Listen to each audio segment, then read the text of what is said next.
Welcome to another deep dive. We've got a really interesting one today. You send in some sources on a potential partnership between Intel and TSMC. Yeah, this is fascinating stuff. It is. We've got expert commentary, industry publications, even a Google Earth tour to see these key locations. Oh, wow. Yeah, it's pretty cool. But what's really got us hooked is how this potential deal ties into U.S.-China relations. Oh, absolutely. And Taiwan's Silicon Shield. That's the real kicker here. It's not just about making computer chips. This deal brings together tech, global economics, international strategy. It's a lot to unpack. So to kick things off, I think we need to set the scene. Everyone knows TSMC, Taiwan Semiconductor Manufacturing Company, makes the most advanced chips. Right. The real top-of-the-line stuff. But what's their secret? How did they get to be number one? Well, they really mastered something called EUV lithography. AUV? EUV, yeah. Extreme ultraviolet lithography. Okay, so what is that, like, in simple terms? It's how they make the transistors on those silicon wafers. Oh, okay. With, like, mind-blowing precision. That's why their chips are so small, powerful, and efficient. Got it. So tiny transistors, big performance. Yeah. And Intel, they were slower to adopt EUV. And they're paying the price now. It's definitely put them at a disadvantage. Like they missed a step, and now they're playing catch-up. Kinda, yeah. And this all ties into those fabs we keep hearing about, right? Exactly. Fabs. Shorts for fabrication plants. Super specialized places where they actually make these chips. And a lot of TSMC's most advanced fabs are. In Taiwan. Which is why this whole deal is making so many waves. Especially with the geopolitical stuff, like this is where that whole Silicon Shield idea comes in, right? Yeah, that's a big one. Can you break that down for us? Silicon Shield, what does that even mean? Basically, it's the idea that TSMC's dominance, all those chips made in Taiwan, it kind of acts like a deterrent against, potential Chinese aggression. Interesting. So, like, China wouldn't want to mess with Taiwan too much because it would disrupt the chip supply. Exactly. Plus, you got the economic side. Taiwan and China, their economies are super intertwined, despite all the political tension. Your sources say almost 90% of Taiwan's exports to China are semiconductors. And Taiwan gets about 88% of its semiconductors from China. Wow. It's a really complex situation. Disrupting that flow would have a massive impact. Global economy, everything. So China has to tread carefully. Very carefully. But then you've got pressure from the U.S. too. This push for reshoring, bringing manufacturing back to America. Right. And then the Trump administration's tariffs on Chinese goods just added fuel to the fire. So TSMC's stuck in the middle. Trying to play both sides, which is why they're building that new fab in Arizona. Ah, okay. So catering to the U.S. Showing they're serious. It's a multi-billion-dollar investment. Huge. So then this Intel partnership comes along. At first glance, it seems like a win-win, right? On the surface, yeah. Intel gets access to TSMC's know-how. Maybe they catch up. And TSMC gets a stronger foothold in the U.S., maybe dodges some tariffs. But is it really that simple? Well, some experts are raising doubts about the technology transfer. Like, just sending TSMC engineers over to Intel won't magically fix everything. There are deeper issues. It's not that easy, huh? Nope. Morris Chang, TSMC's founder, he's been pretty vocal about his concerns, worried about clashes in manufacturing philosophy, culture, East versus West. He's right to point that out. It's such a complex process making these chips. Not just the equipment, but the whole process, the experience, that culture of refinement. It's more than just a recipe, isn't it? Way more. Intel and TSMC, different technologies, different supply chains. And mastering EUV like TSMC has, it's a monumental task. So even if they shared all the secrets, Intel couldn't just plug and play. Exactly. This idea that TSMC could just waltz in and fix everything, it's an oversimplification. So if this direct tech transfer isn't the answer, what's left for them to collaborate on? That's where things get really interesting. There's this whole other angle, advanced packaging. And that's something Intel's actually really good at. Advanced packaging. Okay, break that down for me. Sounds pretty technical. Think of it like this. You've got all these different parts of a chip, right? Right. The processor, memory, specialized circuits. Advanced packaging is like combining them in incredibly sophisticated ways. Oh, okay. One example is a technology called Co-US. Intel's really good at this. Imagine taking, let's say, an NVIDIA GPU, really powerful for graphics, and combining it directly with high bandwidth memory, HBM we call it, from, let's say, SK Hynix. You use Co-US to put them together. So you're building a super high-performance computer system, but like on a microscopic scale, all within the chip itself. Exactly. Wow, okay. Now, here's where it gets strategic. Right now, if you want to do that, combine a US-made GPU with Korean memory using TSMC's advanced packaging. You have to ship those wafers all the way to Taiwan. And then back to the U.S. when they're done? Yep. Super inefficient. Adds a ton of time and cost. Makes sense. But if TSMC sets up a US-based facility, working with Intel. They cut out all that back and forth. Exactly, and that's where the ripple effects start, especially with all that geopolitical stuff we were talking about. Because then the U.S. is less reliant on Taiwan. Right. And that silicon shield effect maybe weakens a bit. It's one of the biggest strategic questions here.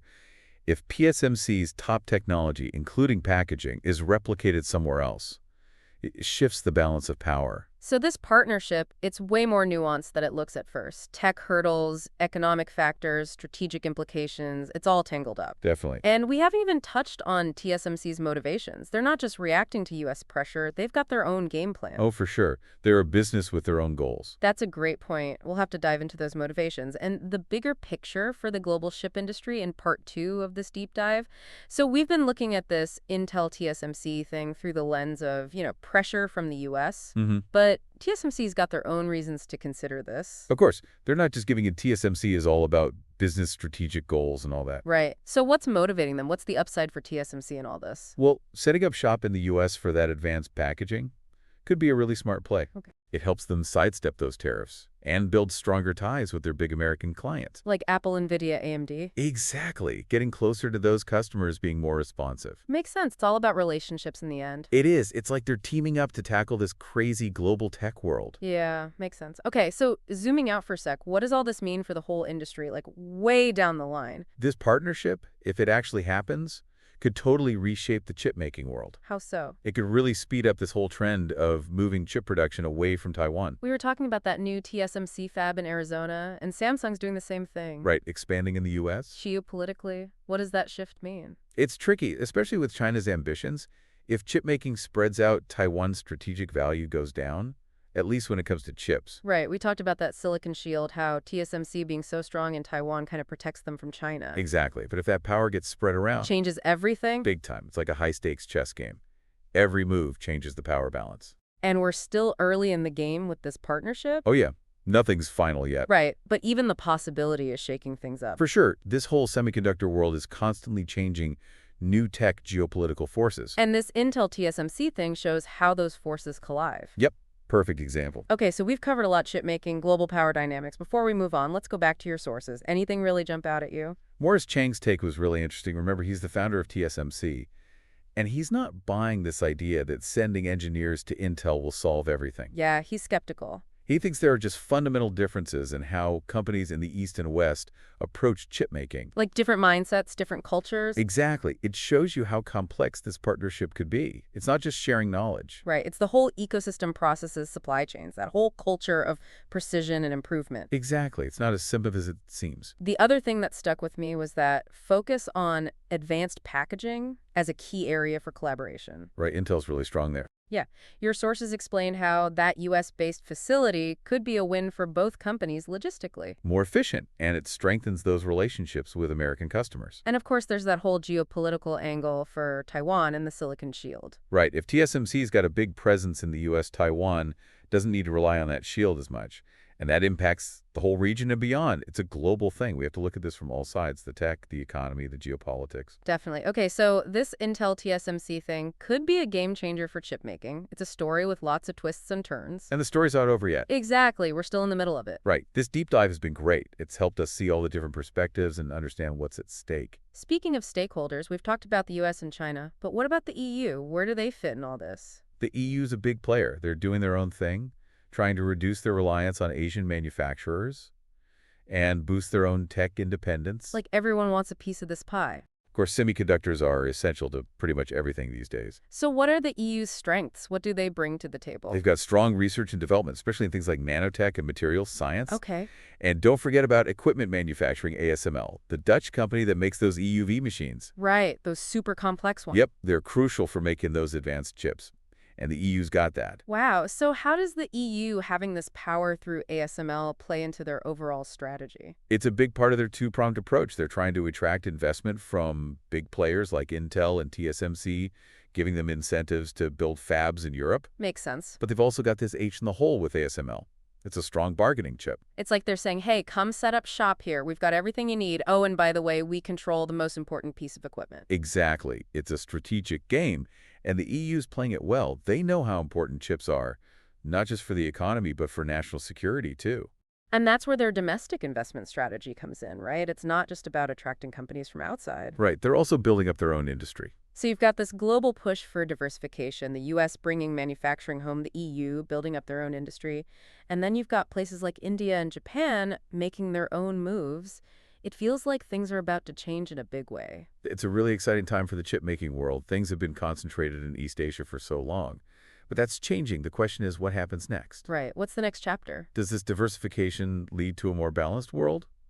Or do new power centers emerge? What are the factors that'll decide which way it goes? That's the big question. There are so many things at play. Technological innovation is huge. Which companies and countries will be leading the way with the next generation of chips? Right. Then you've got the geopolitical landscape, the U.S. and China. What happens there? And then what about the regional dynamics in Europe and Asia? And we can't forget about the money. Right? Chip making is expensive. Who's going to have the cash and the willpower to invest in those giant factories? It's complicated. Lots of moving parts. The future's not set in stone. But one thing's for sure, semiconductors are going to be at the center of everything for a long time to come. Okay, so we've really dug deep into the chip-making world, started with this potential Intel-TSMC partnership, and now we're talking about a global industry in transition. Thanks for helping us understand all of this. Happy to be here. It's always a good discussion. And for you, our listener, we'll leave you with this. Keep an eye on the chip industry. It might not always be front-page news, but it's shaping the world. Absolutely. It's more important than people realize. Until next time, thanks for joining us on The Deep Dive. We were talking about ASML before the break. The Dutch company? Yeah, the one that makes those EUV machines. Right, the really complex ones? They sound pretty crucial. Oh, they are.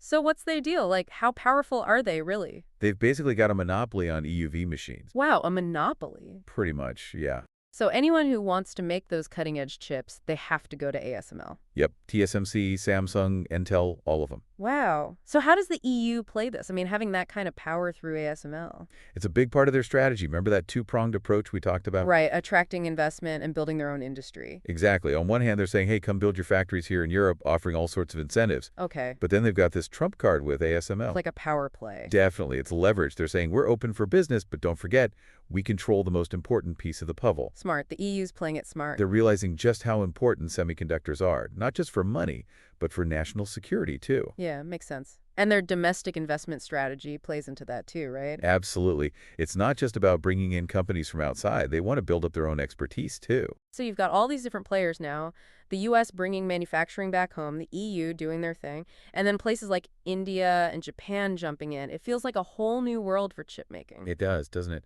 For so long, it's been all about East Asia. But that's changing. The big question is, where do we go from here? Right. What's next? Does this lead to a more balanced world? Or do we just end up with new power centers? Different ones, maybe, but still. So what are the things that'll determine that? What are the factors that'll shape the future here? It's tough to say. There are so many variables. Technology is a big one. Who's going to invent the next big thing? Right. And then there's geopolitics, the U.S.-China situation, that's huge. And what happens in Europe and Asia, that matters too. And of course, money talks. Exactly. Chip making is a really expensive business. Who's got the deep pockets to make it happen? So many questions. Lots of uncertainty. But one thing's for sure, semiconductors, they're at the heart of everything now and in the future. Well, this has been a fascinating deep dive. I feel like we've gone from a potential deal between two companies to a global power shift. It's amazing how connected it all is. It really is. Thanks for breaking it all down for us. Anytime. It's a fascinating topic. And for our listeners out there, the takeaway here is pay attention to the chip industry. It might not always be flashy or exciting, but it's shaping the world we live in. Couldn't have said it better myself. That's it for this deep dive. Thanks for joining us.